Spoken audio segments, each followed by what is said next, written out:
नहीं राहुल जी, आज आपको जवाब देना पड़ेगा।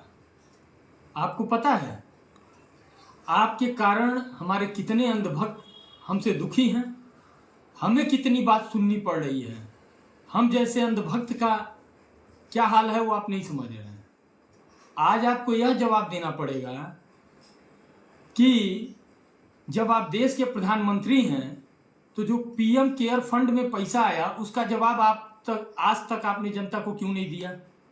आपने जो राफेल घोटाले का आरोप आपके ऊपर लगा है उसका आपने आज तक क्यों नहीं जवाब दिया जनता को।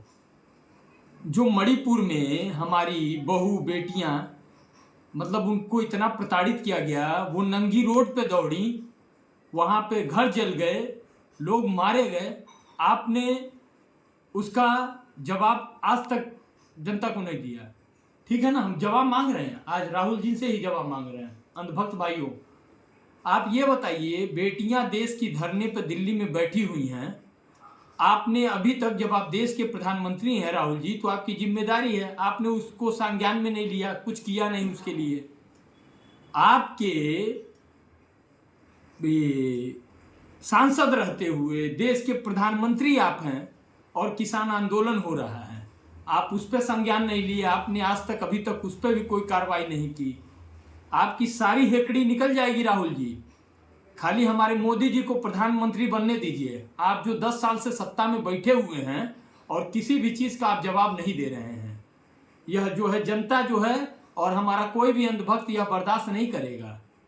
आप अगर सत्ता में हैं राहुल जी तो आज आपको जवाब देना पड़ेगा। आप 10 साल से देश के प्रधानमंत्री बन के बैठे हुए हैं, क्या किया आपने युवाओं के लिए। बेरोजगारी बढ़ी हुई है, महंगाई बढ़ी हुई है, भ्रष्टाचार बढ़ा हुआ है, करप्शन बढ़ा हुआ है। हाँ, आप जब देखो कहीं पे मोहब्बत की दुकान खोलने लगते हैं, आप चले जाते हैं, कभी कूली बन रहे हैं आप कभी भी किसी भी गरीब को अपने घर बुला ले रहे हैं। यहाँ तो हमारे अंधभक्तों के आका जो है वो किसी के यहाँ जाते ही नहीं है, गरीब को तो लात मार के भगा दे, वो 2 ही आदमी के घर जाते हैं। समझ रहे हैं ना अंधभक्तों। देखो, मैं सवाल जवाब कर रहा हूँ राहुल जी से, अब कोई मत कहना कि केवल विपक्षी पार्टी। तो अभी तक मैंने जो भी सवाल पूछा उसे विपक्षी पार्टियों से पूछा है, पक्ष में आप हैं तो आप इसका जवाब दीजिए राहुल जी, और आपको जवाब देना पड़ेगा। और नहीं तो हम सारे अंधभक्त मिल करके और 2024 में जो सरकार है वो सरकार गिरा देंगे और नई सरकार बनाएंगे। आप सत्ता में बैठे हुए हैं ना, तो समझिए आपका जाना तय है, और जो सत्ता से बाहर है उसका सत्ता में आना तय है। अब मैं ज्यादा कुछ नहीं बोलूंगा। जय हो मोदी जी की, जय हो मोदी जी की।